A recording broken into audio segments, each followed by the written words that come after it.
Hello there, world of tankers. I'm Blitz, and in today's video, we're going to be talking about the T28 prototype and comparing it to the T28.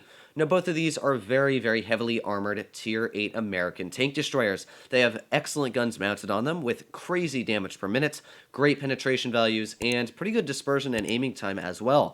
So in today's video, I'm going to be telling you about both of these tanks, which one I personally like better, and as well which one I do feel is the better tank. You guys actually voted once again, and you wanted this to be chosen over a bunch of other options. I was actually really, really surprised. But of course, if you're not subscribed already, please make sure to do so, as it does help out the channel. And as well, you guys can vote on what you want to see next on my channel pop out. So yes, let's get straight into it. Also, I want to thank all you guys for 18,000 subscribers. Crazy for me to break that number so soon already.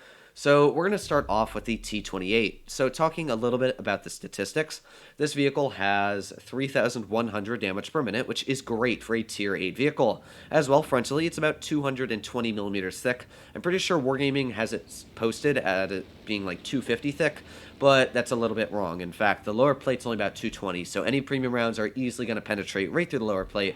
Sort of the same for the T28 prototype. They're actually the same frontal armor. As well, kind of funny that we do have the T28 prototype on our team, but you can see they look identical. So the issue with this tank is the speed. And you could be asking, Droodles, why aren't you running the speed buff? Well, the reason why I'm not is because you can see I have 2 repair kits on this tank because it's a non-turreted vehicle. That means if I'm tracked and I've already used my 1 repair kit, or I've used it to fix that track, and I'm tracked again any later in that game, well, I'm screwed because I can't fix my track. So I actually sacrificed having that mobility just to get that track. So because we were so slow there, we actually weren't able to get out damage, which I'm normally able to do even in some of the slowest tanks in the game. So there we go. At least we might be getting that VK. Let's aim it on the lower plate, and there we go. Nice tap. You can see, because we do have that decent frontal armor, actually ricocheted right off of the lower plate. We got that T28 HTC as well spotted, so let's try and tap him. Doubt that that'll connect. I don't even know where that shell went, which is kind of sad. But again, the frontal armor, as you can see, doing the job it's meant to and ricocheting that shell. So there we go. Finally, frontal shell, yes. But the shell did go right through the front of that enemy tank, and that was the first victory, or at least victory. I'm losing it. But yes, it is late at night, but there we go. So we're getting out damage, but at the same time, for some reason this tank has what I call American accuracy, where it's got great aiming time, it's got great dispersion, but for some reason it just doesn't want to connect its shells. And it's kind of weird that a lot of American tanks do that, sort of like the E4, some other tanks do it as well, but I do find it weird. But even though we've tapped that VK once, my teammates tapped him a couple times, I think that SU's tapped him, that VK is still healthier than our vehicle.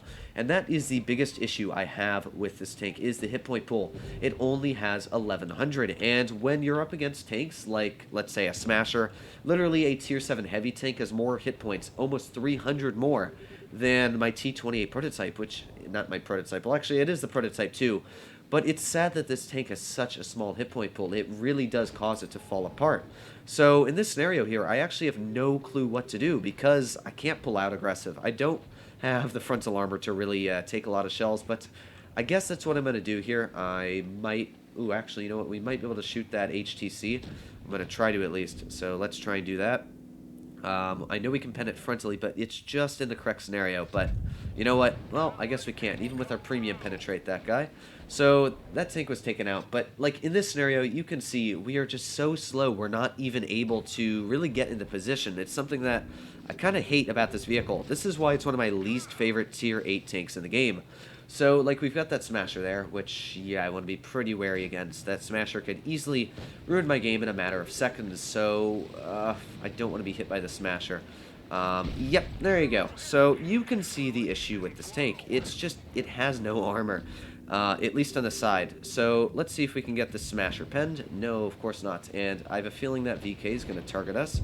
I actually have no clue what to do right now. But, yeah. You can see that this tank honestly sucks. There's nothing you can do in it that changes the course of the game, in my opinion. This is rated tier for tier the worst tank in the game, and you guys can say I was a noob in the comments down below playing this tank, but change my mind. There's nothing you can do. It is an awful tank, and I would never, ever suggest to run this vehicle. In fact, I would rather run the AT7 with the stock gun than playing this tank, because it's not even fun. Like, the AT7, you get a couple chuckles out of it when you play the tank. It's kind of troll. It's kind of fun to play the vehicle. we lost 900 hit points to the Smasher shooting us in the side, and I knew it was going to happen. I kind of embraced it when I saw the guy pulling out. I thought we might be able to turn it at the last seconds, but no, it didn't really work. So now we're going to be pulling out the T28 Prototype, which, in my opinion, saves the T28 name. This tank, while it doesn't have the mobility, it still only goes 20. There's only one thing that makes this tank really, really nice for me, and that is the turret. You have 10 degrees of gun depression, so you're actually flexible. That means that I can push this tank in pretty heavily armed situations. Now, I'm not sure why. I'm going to say heavy is this way, because I have no clue why my tanks would all push to the medium side when we have a very, very heavy lineup. So I play the T28 Prototype like a heavy tank. It's got very, very thick frontal armor, as just like the T28. It's got about 220 on the frontal armor, which is actually solid for a tier 8 vehicle. You can easily bounce shells from mediums and, even some of the heavies. If you wiggle it, it's got a flat plate, so you can angle it. Not too much, though, because the side armor is extremely weak, just like you saw there from the Smasher, just ruining my day. But the nice thing about this tank, as I said, is it has a turret. And it's not a super slow-turning turret either way. So you're able to get into position, and not only that, but you're able to use your turn armor. So they have 1, 2, 3 heavy tanks, and I want to be careful. The biggest issue with heavy tanks, in my opinion, especially for like the T28 Prototype, is that it doesn't have hit points. The T28 Defender has like 1450 hit points, and this tank is 1100. So, Wargaming, if you're watching this video, please buff this tank, because it needs one. It needs one massively.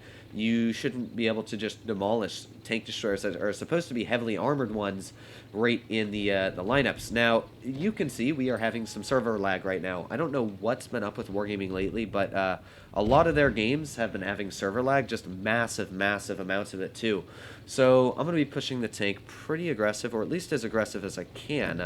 Let's see if we can get a shell into that IS-6. There we go. Nice tap. Going to put on my adrenaline, actually, see if we can get another tap out. This is where the tank really, really excels. You've got that massive amount of damage per minute, but we weren't actually able to get out that shell. So let's see if we can get that IS-3. There we go. Nice tap into the side. 305. Man, that is a low roll and a half. So I got to be careful, because they do have an ISU, and I don't know where it is right now, which, yeah, that can hurt me quite a bit, but nice tap into the IS-6. You can see just the turret makes it so much more flexible. I'm able to not only aim at people, not worry about, turning my tank, but like here, I don't have to constantly turn my tank. The turret is very, very nice on speed and everything like that. So we were able to actually do a decent job, and we've got that IS-3. There you go, another nice tap. We're already at 1700 damage, which is a pretty decent amount. So we have the ISU over to the left of us. Actually, that's the right. Don't mess up my lefts and rights already. And our team is capturing the base, which kind of sucks. I don't know why they are. I hate when people cap. But here we go. We've got the IS-5 to the side of us. Again, another nice tap. I actually want this IS-5 to stop my team from capping, because I want to get out a little bit more damage. But we got this IS-3, and we didn't bounce the shell, but at the same time, you can see the gun is extremely devastating on this tank. 2400 damage already, because it's a tank destroyer mounted with a gun. So, oof, that shell didn't go where we wanted, sadly. But overall, we've done a pretty solid damage this game, and let's get one more shell right to the IS-3's front plate. We've got the DPM. Overall, I actually really like the vehicle, and we've got the ISU. The ISU's probably going to pen us, but, oh, shot an HE at us. I would never do that. But this game, we were able to do 3,000 damage, which is, of course, a very, very solid and effective amount. So, yeah, there you go. You can see that the T28 Prototype, in my opinion, is a way, way better tank. We were able to do 3,268 damage, which is actually a good amount. And while we definitely didn't do the best we could have in the T28, there wasn't anything I've actually could have done in that game, in my opinion, to save the battle. It's not flexible, doesn't have gun depression, doesn't have armor, doesn't even have accuracy, because its turret dispersion values when you move it, not turret, but its dispersion values on the move are awful, which is kind of ironic for a terrible tank in every single statistic. So my choice is 100% T28 Prototype. Not only is it a better tank, but as well, it's way more enjoyable to play, and I actually like it. You can see that we did very good, because it has great damage per minute, 28-22, and you've got good dispersion, great aiming time, you've got amazing pen. Overall, the T28 Prototype is actually a fun tank in my opinion. So let me know in the comments down below what you guys think. Do you agree with me? Do you disagree? But from my standpoint, T28 Prototype all day, every day. And this T28, you know what? I'm actually going to do this right now because I hate it so much and I don't want to use it in live stream anymore. So there you go, guys. Got rid of the T28. I absolutely hate it. So, of course, if you did like this type of content, please make sure to click that subscribe button down below. It really does help out the channel. But other than that, I hope you're all doing well out there. Stay happy, stay healthy, and I'll see you in the next one.